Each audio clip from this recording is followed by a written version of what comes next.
अस्सलाम वालेकुम my YouTube family. उम्मीद करती हूँ आप सब ठीक होंगे। अल्लाह ताला के फ़ज़ल करम और शुक्र के साथ मैं बिल्कुल ठीक हूँ और आज आपके साथ हाज़िर हूँ एक बड़ी ही मज़ेदार ट्रेडिशनल रेसिपी के साथ, जो है जी करेले गोश्त, जो हम चिकन के साथ बनाएंगे।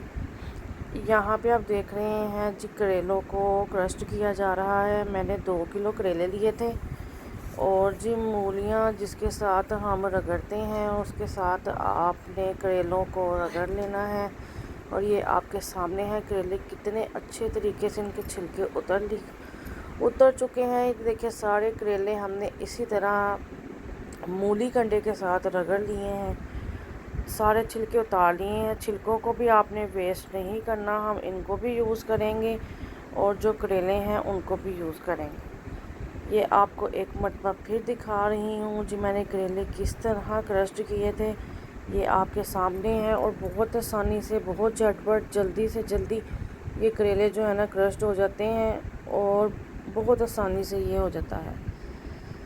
चले जी, यहाँ पे करेले जो क्रस्ट था वो मेरी अम्मा हजूर कर रही थी और उन्होंने ही सारे करेले क्रस्ट करके दिए और ये आपके सामने रिज़ल्ट है जी। देखें बहुत अच्छे इस तरीके से जो करेले हैं वो क्रस्ट हो जाते हैं। उसके बाद चलते हैं जिसकी कटिंग की तरफ। यहाँ पे अम्मी ने इनको कट्स लगा के इनके बीज निकाल लिए थे और फिर करेलों को अलग टोकरी में रख दिया था। यहाँ पे हमने करेलों के बीज जो हैं उनको भी वेस्ट नहीं करना, हम उनको भी पील करेंगे और जो उनके अंदर वाला बीज है उसको हम ज़ाया कर देंगे और जो उसके बाहर वाला हिस्सा है सॉफ्ट सा, जो उसके ऊपर इनर लेयर होती है, आउटर लेयर होती है, उसको हम यूज़ कर लेंगे। इनर लेयर को जो है हम वेस्ट कर देंगे। यहाँ पे आपको कटिंग बता रहे हैं जी, आपने अपने अकॉर्डिंग, हमारे घर में इस तरह के पसंद किए जाते हैं उसके अकॉर्डिंग हमने इसके एक करेले के 4 से 5 टुकड़े कर लिए। आपने अपने अकॉर्डिंग जैसे भी कटिंग करनी होगी आप कर सकते हैं। यहाँ पे सारे करेले इसी तरह हम कट कर लेंगे, बीज अलग कर लेंगे और करेलों की कटिंग कर लेंगे। यहाँ पे अम्मी जो है वो बीज अलग कर रही हैं और करेलों की कटिंग जो है वो करना उन्होंने स्टार्ट कर दी है। यहाँ पे उन्होंने आपको पूरे करेले की कटिंग करके दिखा दी है जी, आपने कैसे करेले की कटिंग करनी है। आपने इसी तरह स्टेप बाय स्टेप मेरी रेसिपी को फॉलो करना है और ऐसे ही बनाना है। यकीन करें कि इतने मज़े के बनते हैं, इतने मज़े के बनते हैं, कोई कोड़े नहीं होते, कुछ भी नहीं होता, ज़रा से भी नहीं कोड़े होते। आपने हर स्टेप को जैसे मैंने बताया है, दिखाया है, ऐसे ही फॉलो करना है। यहाँ पे देखिए अम्मी आपको बीज छील के दिखाएंगी। अम्मी इसके अंदर वाली जो गुठली है उसको वेस्ट कर देंगी और जो इसके बाहर वाला हिस्सा है उसको हम यूज़ करेंगे, इसको यूज़ करेंगे और अंदर वाले बीज को हम ज़ाया कर देंगे। ये मसाला बनाने में बहुत कारआमद होते हैं, इनसे बहुत अच्छा मसाला बनता है और ज़रा भी फील नहीं होता कि आपने जो है वो बीज के बाहर वाला हिस्सा भी छील के डाला हुआ है। बाज़ लोग इसको फेंक देते हैं, नहीं यूज़ करते, लेकिन हमारे घर में हम इसको छील के इसके छिलके को भी यूज़ करते हैं और ये मसाले में बहुत मज़े के लगते हैं। जो बीज है अक्सर वो लोग के करेलों में वो बीज भी मुंह में आते हैं तो वो अच्छे नहीं लगते, इसलिए हम थोड़ी मेहनत कर लेते हैं, बीज निकाल के अलग फेंक देते हैं और उनके बाहर वाले हिस्से को इस्तेमाल कर लेते हैं। यहाँ आप देखें सारे करेले कट चुके हैं और अम्मी ने उनको टोकरी में डाल दिया है और इसी तरह अम्मी ने जो है वो उसके छिलकों को भी बाउल में डाल दिया है और जो बीज हैं उसको अम्मी ने छीलना स्टार्ट कर दिया है। यहाँ पे इसी तरह अम्मी जो है वो सारे जो बीज हैं उनको छील लेंगी और छीलने के बाद फिर हम इनको चलते हैं इनके नेक्स्ट प्रोसीजर की तरफ। यहाँ पे ये देखिए जो छिलके हैं वो भी हमने सारे क्रस्ट करने के बाद बाउल में सेव किए हुए हैं और यहाँ पे अब बीजों का काम चल रहा है। अब हमने क्या किया, यहाँ पे हमने जो छिलके हैं इनको हमने 2 टेबल स्पून सॉल्ट और विनेगर का लगा के रख दिया है। ये सारे बीज निकल आए हैं। ये हमने इनके अंदर वाला सीड जो है वो वेस्ट कर दिया है। यहाँ पे करेलों को भी हमने नमक और 2 टेबल स्पून जो है वो विनेगर लगा के रख दिया है। हमने 2 आवर्स के लिए रखे थे, आप भी 2 आवर्स के लिए रखें और उसके बाद इनको वॉश करें और फिर इनको आप ड्राई करें। ये बहुत ही मज़े के होते हैं और बिल्कुल कड़वे नहीं होते। यहाँ पे हमने 2 किलो करेलों में 1 किलो प्याज लिया है। ये आपके सामने ही रफली कटिंग कर रहे हैं अम्मी। अम्मी ने इसकी रफली कटिंग कर ली थी। उसके बाद 1 किलो टमाटर लिए हैं, उनको भी हम छिलका उतार लेंगे और छिलका उतारने के बाद फिर हम उनकी भी रफली कटिंग कर लेंगे। यहाँ पे अम्मी ने सब टमाटरों का छिलका उतार लिया है और उसके बाद अम्मी इनको रफली कट कर देंगी। आपने इसी तरह सब स्टेप को फॉलो करना है। आपके करेले भी बहुत शानदार बनेंगे, यकीन करें। जो खाएगा वो बार बार आपको बोलेगा जी हमें आपके बने हुए करेले खाने हैं। यहाँ पे टमाटर जो हैं जी वो कट शट के रेडी हैं और अब बारी आ गई है करेलों को वॉश करने की। आपने टैप को ओपन कर लेना है और आपने इसी तरह मल मल के जो है ज़ोर ज़ोर से करेलों को धोना है ताकि इनको लगा हुआ नमक और विनीगर अच्छे तरीके से निकल जाए और जो करेले हैं वो अपनी करवाहट भी ख़त्म कर दें, उनकी करवाहट भी अच्छे तरीके से निकल जाए। और उसके बाद फिर आपने जो है इनको मल मल के तकरीबन 5 से 10 मिनट तक धोना है ताकि नमक और विनीगर जो हमने इनको लगाया हुआ था वो निकल जाए। धोने के बाद मैंने एक स्पेशल कपड़ा रखा हुआ है इन करेलों के लिए। जब मैंने पकाने होते हैं मैं उनको उसमें डालती हूँ और फिर जो है मैं उसको निचोड़ लेती हूँ। हाथ से निचोड़े तो इतने अच्छे नहीं निचोड़ते, इसलिए मैंने इस कपड़े को रखा हुआ है। मैं इनको देखें आपके सामने अच्छे तरीके से वॉश कर रही हूँ। आपने भी इनको ऐसे ही अच्छे तरीके से वॉश करना है। यहाँ पे देखें जी करेले वॉश हो गए हैं। पानी बंद कर देना है क्योंकि जी पानी भी बहुत बड़ी नेमत है। यहाँ पे हम करेलों को क्या करेंगे जी, करेलों को हम निचोड़ लेंगे। मैंने जो आपको बताया है कि मैंने कपड़ा रखा हुआ है, मैं उसमें ही करेले डालूँगी। ये देखें मैंने डाले हैं और उसके बाद मैं जैसे कपड़े निचोड़ते हैं ऐसे इनको फ़ोल्ड करके हम अच्छे तरीके से जो है इसको निचोड़ लेंगे। करेलों का सारा पानी जो है और करवाहट जो थोड़ी बहुत रह जाती है वो भी सारी निकल जाती है इस तरीके के साथ। इसी तरह बारी बारी आपने इसके पोर्शंस लेने हैं और उनको आपने इसी प्रोसेस के जो साथ है वो आपने इनको निचोड़ लेना है। और निचोड़ने के बाद देखें यहाँ ऐसे बहुत अच्छे करेले नुचड़ जाते हैं, ये देखें, और ड्राई भी जल्दी हो जाते हैं और फ्राई होने में भी बहुत इजी रहता है, ज़्यादा टाइम नहीं लगता। ये देखें जी सारे करेले मैंने ऐसे ही निचोड़ लिए हैं और ये बिल्कुल भी कड़वे नहीं थे, कोई सॉल्ट नहीं था, कोई विनेगर का फ्लेवर नहीं आ रहा था। आपने भी ऐसे ही करना है, ये बहुत इजी वे है। आपने इसी वे को यूज़ करते हुए ये देखिए जी करेले बिल्कुल ड्राई हो गए हैं। यूज़ करते हुए आपने भी करेलों को निचोड़ना है। यकीन करें आप दुआएं देंगे कि जी करेले बिल्कुल भी कौड़े नहीं बनते और बहुत अच्छे बनते हैं। इसी तरह हम इसी प्रोसेस के साथ जो है हम इनके छिलके हैं उनको भी इसी तरह वॉश कर लेंगे पानी के साथ। आपने जो टोकरी लेनी है उसके सुराख ज़्यादा खुले नहीं होने चाहिए, नहीं तो ये सारे छिलके बाहर निकल जाएंगे। आपने इनको भी ऐसे ही वॉश करना है और वॉश करने के बाद थोड़े थोड़े पोर्शन में आपने इसको ड्राई कर लेना है। और ड्राई करने के बाद ये देखिए जी इतने से छिलके रह गए नूचर शुचर के। ये देखिए जी इतने अच्छे तरीके से ये ड्राई हो जाते हैं, सारा पानी निकल जाता है इनका और ये फिर करवाहट भी इनकी ख़त्म हो जाती है। उसके बाद चलें जी मैंने लिया है यहाँ पे एक फ्राई पैन। देखिए जी फ्राई पैन में मैंने कोई ऑयल नहीं डाला। मैं इनको सबसे पहले जो इसके छिलके हैं उसको ड्राई रोस्ट करूँगी और उसके बाद जो मैंने करेले निचोड़ के रखे हुए हैं उनको ड्राई रोस्ट करूँगी।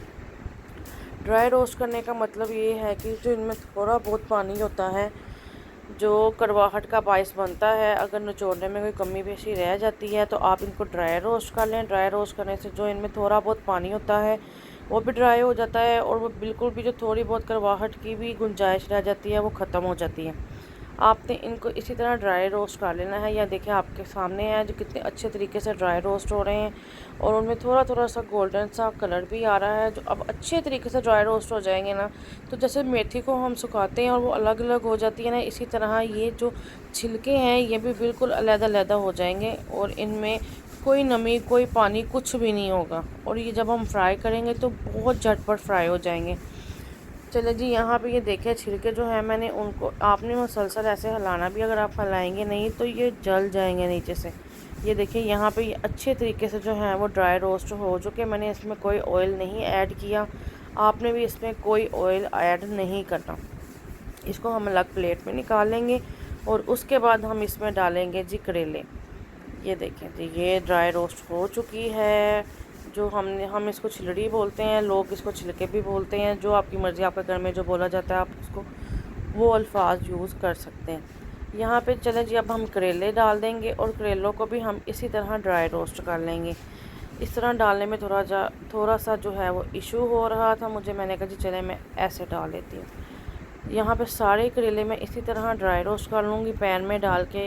इस फ्राई पैन में डालने के बाद मुझे फ़ील हुआ कि ये फ्राई पैन जो है वो छोटा है और मैंने फिर उसके बाद बर्तन चेंज कर लिया और उसमें जो है वो करेले अच्छे तरीके से जो है वो ड्राई रोस्ट हो गए। ये देखिए जी, यहाँ पे मैंने करेलों को ड्राई रोस्ट कर लिया क्योंकि मैंने इनको बहुत अच्छे तरीके से निचोड़ा हुआ था, इनमें ज़्यादा पानी नहीं था और ये बहुत जल्दी ड्राई रोस्ट हो गए थे। जब आपको ये फील हो के बिल्कुल ड्राई हो गए हैं और इनमें से बहुत प्यारी खुशबू आने लग जाती है, तो फिर आपने इसमें ऐड करना है जी ऑयल। फिर आपने निकालने नहीं है करेले, करेले आपने उसी बर्तन में रहने देने हैं और फिर आपने उसमें ऑयल ऐड कर देना है। यहाँ पे मैं ऑयल ऐड करूँगी, आपके सामने देखिएगा। और उसमें फिर करेले देखिएगा कितनी जल्दी वो जो है वो पिंक हो जाते हैं। यहाँ पे अपने अपने अकॉर्डिंग ऑयल ऐड कर लेना है। मैंने ऑयल ऐड किया है, देखिए जी। उसके बाद जो करेले हैं वो बहुत अच्छे तरीके से फ्राई होने लग जाएंगे और बहुत जल्दी फ्राई हो जाएंगे, उनमें जो है वो ज़्यादा टाइम नहीं लगेगा। नॉर्मली आप इनको ड्राई रोस्ट किए बगैर अगर फ्राई करें तो वो बहुत टाइम लेते हैं फ्राई होने में, लेकिन ऐसे जो है वो झटपट से फ्राई हो रही है। देखिए जी, मैंने ऑयल डालने के थोड़ी देर बाद ही कुछ जो करेले हैं वो जो हैं वो गोल्डन गोल्डन होना स्टार्ट हो गए हैं। आपके सामने थोड़ी देर तक ये बिल्कुल करेले जो हैं वो एक जैसे गोल्डन हो जाएंगे। यहाँ पे आपने इनको हिलाते रहना है, ये नहीं कि फिर जो नीचे वाले करेले हैं वो ज़्यादा गोल्डन हो जाए और जो ऊपर वाले हैं वो ग्रीन ग्रीन ही रह जाए। यहाँ पे देखिए, मैं आपके सामने इनको मुसलसल हिला भी रही हूँ ताकि इनमें एक जैसा कलर आ जाए। ये देखिए जी, करेले जो हैं वो हमने ज़्यादा गोल्डन नहीं करने, बस पिंकिश पिंकिश शेड में हमने करेले जो हैं उनको हमने फ्राई करना है। ये देखिए आपके सामने कितना अच्छे तरीके से करेले जो हैं वो फ्राई हो चुके हैं और उन्होंने ऑयल भी बहुत अच्छे तरीके से रिलीज़ कर दिया है। इसी में ही आपने जो ड्राई रोस्ट की हुई छिलड़ी है उसको ऐड कर देना है। नॉर्मली जब हम छिलड़ी को ऑयल में ऐड करते हैं ड्राई रोस्ट किए बगैर, तो वो सारा ऑयल ऑब्जर्व कर लेती है और बिल्कुल भी ऑयल नहीं रहता। यहाँ पे आप देखें, चूँकि हमने इसको ड्राई रोस्ट किया हुआ था और ड्राई रोस्ट करने के बाद इसने बिल्कुल भी ऑयल ऑब्जर्व नहीं किया। और ये देखें, फिर भी आप इसको डालने के बाद भी ऑयल काफ़ी क्वांटिटी में पॉट के अंदर मौजूद है। यहाँ पे आपने करेलों को, चूँकि हम पहले फ्राई कर चुके हैं लेकिन छिलड़ी को नहीं किया, यहाँ पे हम छिलड़ी को कुछ देर के लिए फ्राई करेंगे ताकि वो भी अच्छे तरीके से फ्राई हो जाए। उसके बाद हम चलेंगे इसके नेक्स्ट प्रोसीजर की तरफ।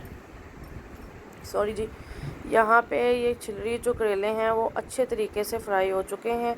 अब हम इसमें क्या करेंगे जी, जो हमने 1 किलो प्याज काटा हुआ था उसको हम ऐड करेंगे इसके अंदर, और जो टमाटर काटे हुए हैं उनको हम ऐड करेंगे, साथ में हरी मिर्च डालेंगे साबुत थोड़ी सी।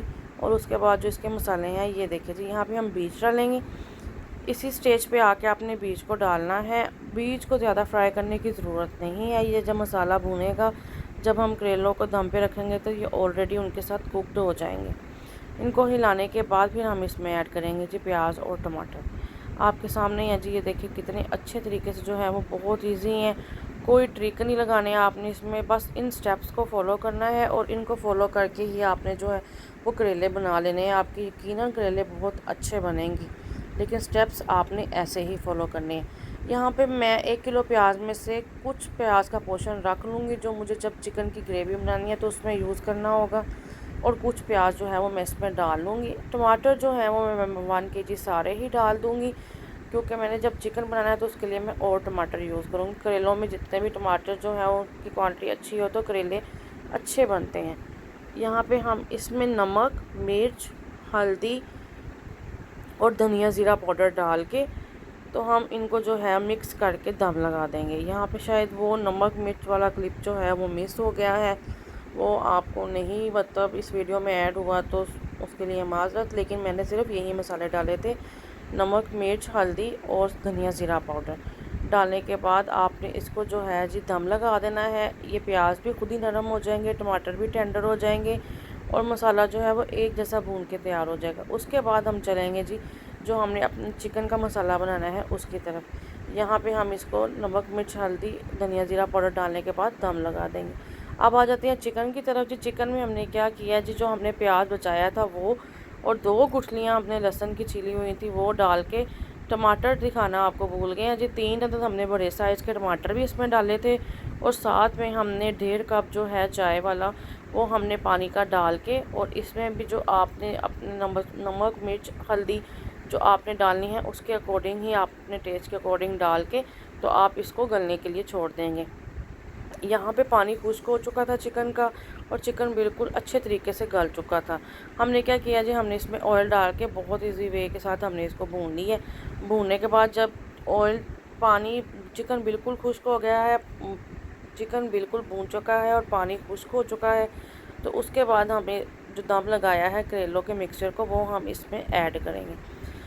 यहाँ पे देखिए जी, बहुत अच्छे तरीके से और बहुत मज़ेदार चिकन का कोरमा जो है वो बन के रेडी हो गया है। यहाँ पे अम्मी आपको दिखाना चाह रही थी कि हमने इसको गलाया है और गलाने के बाद भी देखिए चिकन बिल्कुल भी नहीं टूटा और वो बिल्कुल वैसे का वैसे ही है। आपने इसको अच्छे तरीके से भून लेना है। आप ये मत सोचिएगा कि आपका चिकन जो है वो टूट जाएगा, बिल्कुल भी नहीं टूटेगा। आपने इसको बहुत अच्छे तरीके से इस तरह, जो आपको लहसुन और या कोई टमाटर नज़र आए तो आप उसको मैश कर लें और मैश करने के बाद वो मसाला जो है वो एक जैसा बहुत अच्छे तरीके से रेडी हो जाएगा। यहाँ पे देखें जी, ऑयल छोड़ दिया है मसाले ने और अम्मी को जो थोड़े बहुत लहसुन और प्याज नज़र आ रहे हैं, अम्मी की कोशिश है कि ये बिल्कुल अच्छे तरीके से मैश हो जाए ताकि कोई नज़र ना आए। यहाँ पे देखें करेले कितने अच्छे तरीके से भून बना के तैयार हैं और अब इस करेलों के मिक्सचर को हम इस चिकन में ऐड करेंगे और फिर हम इसको दम लगा देंगे 10 मिनट के लिए। यहाँ पे मैं अम्मी को बोल रही थी, अम्मी चिकन भून चुका है, आप इसमें करेले ऐड कर दें, लेकिन अम्मी की तसल्ली नहीं हो रही थी। वो बोल रही थी अभी ऑयल नहीं निकला। मैंने कहा ये देखिए जी, ऑयल निकल चुका है, आप इसको ऐड करें। भूख बहुत ज़्यादा लगी हुई है, सब ने खाना खाना है और सब इसके वेट में। यहाँ पे जी फिर अम्मी ने ऐड किए करेले ऐड करने के बाद हम इसको मिक्स करेंगे। मिक्स करने के बाद हम इसको 10 से 15 मिनट के लिए दम लगा देंगे ताकि इसमें जो है वो चिकन का फ्लेवर भी अच्छे तरीके से रच बस जाए और वो जो इसका मसाला है वो करेलों में बहुत अच्छे तरीके से अब्जॉर्व हो जाए। यहाँ पे देखिए खिलाते हुए मेरे तो मुंह में बहुत शदीद किस्म का पानी आ रहा है। ये इतने मज़ेदार थे कि मैं आपको कुछ एक्सप्लेन नहीं कर पा रही। मैं आपको कैसे एक्सप्लेन करूं कि ये बहुत मज़े के करेले बने थे। आपने इन्हीं स्टेप को फॉलो करते हुए ये करेले बनाने हैं। यकीन करें ये इतने मज़े के बनते हैं कि आप याद करेंगे किसी ने आपको करेलों की रेसिपी बताई थी। यहाँ पे जी हम इसको 10 मिनट के लिए लगाएंगे दम। ये करेले अच्छे तरीके से मिक्स हो चुके हैं और अम्मी भी यहाँ पे मिक्स करते हुए बहुत इंजॉय कर रही थी। अम्मी कह रही थी कि इसकी शक्ल देखो, कितनी प्यारी करेलों की शक्ल है और दिल चाह रहा है कि इनको ऐसे ही खा लें। लेकिन जी हमने इनको 10 मिनट के लिए लगाया दम और दम लगाने के बाद हमने यहाँ पे बनाई रोटी जिसके साथ हमने करेले खाने थे। दम लगाने के दौरान ही जो है वो रोटी बन चुकी थी और उसके बाद फिर हमने इंजॉय की, बहुत मज़ा आया। यहाँ पे देखें जी, अम्मी को दिल बिल्कुल भी नहीं चाह रहा था कि हम इसको यहाँ पे ढक्कन दें। अम्मी को इतने अच्छे लग रहे थे ये करेले कि बहुत अच्छे, अम्मी कह रही थी बहुत अच्छे बने। चले जी, यहाँ पे रोटी भी बन के तैयार है और करेले भी बन के तैयार है। ये देखें जी, कितनी अच्छी करेलों की लुक है। ये मसाला देखें कैसा एक जैसा बना है, करेलों के साथ भी लगा हुआ है और गोश्त के साथ भी। बहुत मज़ेदार था, बहुत लजीज था। आपने इन स्टेप्स को फॉलो करते हुए रेसिपी बनानी है। यकीन करें ये इतनी मज़े की बनती है कि मैं आपको क्या बताऊं।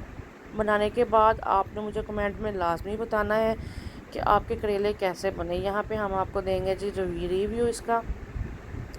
चिकन बहुत अच्छे तरीके से टेंडर हो चुका था और जो मसाला था वो बहुत अच्छे तरीके से बिल्कुल हर चीज़ परफेक्ट मिक्स हो चुकी थी। यहाँ पे बनाते हैं बाइट बना के आपको दिखाते हैं जी, कितने लजीज किस्म के करेले जो हैं वो बन के तैयार हुए थे। सब्र बिल्कुल भी नहीं हो रहा था, दिल चाह रहा था कि फटाफट जो है वो अपनी रोटी ख़त्म कर लें। यहाँ पे जी कोई मिस्टेक हो तो उसके लिए माजरत, गला ख़राब है, लेकिन उसके बावजूद भी वॉइस ओवर करनी है क्योंकि आपको वीडियो दिखानी थी, आपके लिए वीडियो बनाई थी। सोचा कि चले जी जैसी भी आवाज़ है उसके साथ वॉइस ओवर कर लेते हैं। ये देखिए कितनी अच्छी बाइट बनी, बहुत मज़ेदार, बहुत लजीज, वेरी नाइस इसकी लुक थी और बहुत मज़ेदार इसका फ्लेवर था। वीडियो अच्छी लगे तो लाइक शेयर एंड सब्सक्राइब।